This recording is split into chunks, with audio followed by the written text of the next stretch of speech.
কিছুদিন আগে আমি কুষ্টিয়ার মিউনিসিপ্যালিটি বাজারের পাশে ঘরের সব দরকারি প্লাস্টিকের জিনিস নিয়ে একটি ভিডিও দিয়েছিলাম। আলহামদুলিল্লাহ, সেই ভিডিওটা অনেক পছন্দ করেছেন অনেকেই, এবং কমেন্টে আপনারা অনেকে জানতে চেয়েছেন এই জায়গাটা ঠিক কোথায়। লোকেশনটা যদি একটু ক্লিয়ার করে বলা হয় তাহলে আপনাদের জন্য সুবিধা হয়। বিশেষ করে অনেক আপু আছেন যারা নতুন কুষ্টিয়াতে এসেছেন বা এই জায়গাগুলোর সাথে এখনো ভালোভাবে পরিচিত নন। তাই আপনাদের সব প্রশ্নের উত্তর দিতেই আজকের এই ভিডিওটা নিয়ে হাজির হয়েছি। আসসালামু আলাইকুম গাইস, দিস ইজ মি সাজিয়া আক্তার। কেমন আছেন সবাই? আশা করছি সবাই ভালো আছেন এবং ওয়েলকাম জানাচ্ছি আমার একটি নতুন ব্লগে।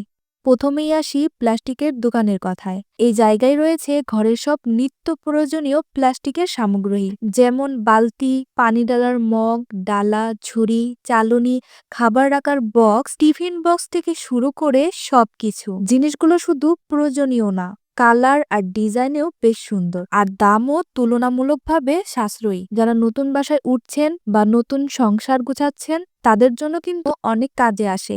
এবার এই ভিডিওতে আপনাদের আরেকটা জায়গার সাথেও পরিচয় করিয়ে দিচ্ছি, সেটা হলো পুরান কাপড়ের দোকানগুলো। এখানে ছেলেদের জন্য স্বল্প দামে কিন্তু ভালো মানের গেঞ্জি, শার্ট, টি শার্ট, প্যান্ট সহ নানান ধরনের পোশাক পাওয়া যায়। যারা স্টুডেন্ট বা কম বাজেটে ভালো কাপড় খুঁজছেন তাদের জন্য এই দোকানগুলো সত্যি অনেক উপকারী। ঠিকভাবে খুঁজলে এখানে অনেক ভালো জিনিস পাওয়া যায়। এখন সবচেয়ে গুরুত্বপূর্ণ বিষয়, এর লোকেশন কোথায়?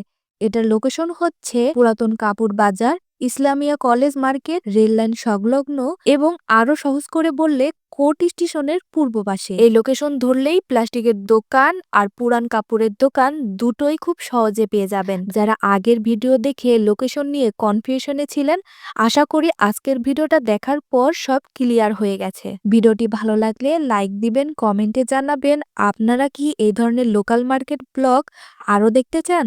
আর কুষ্টিয়ার দরকারি জায়গা নিয়ে আরও ভিডিও পেতে আমার পেজটি ফলো করবেন, এবং ইউটিউব থেকে দেখে থাকলে আমার ইউটিউব চ্যানেলটি সাবস্ক্রাইব করতে ভুলবেন না।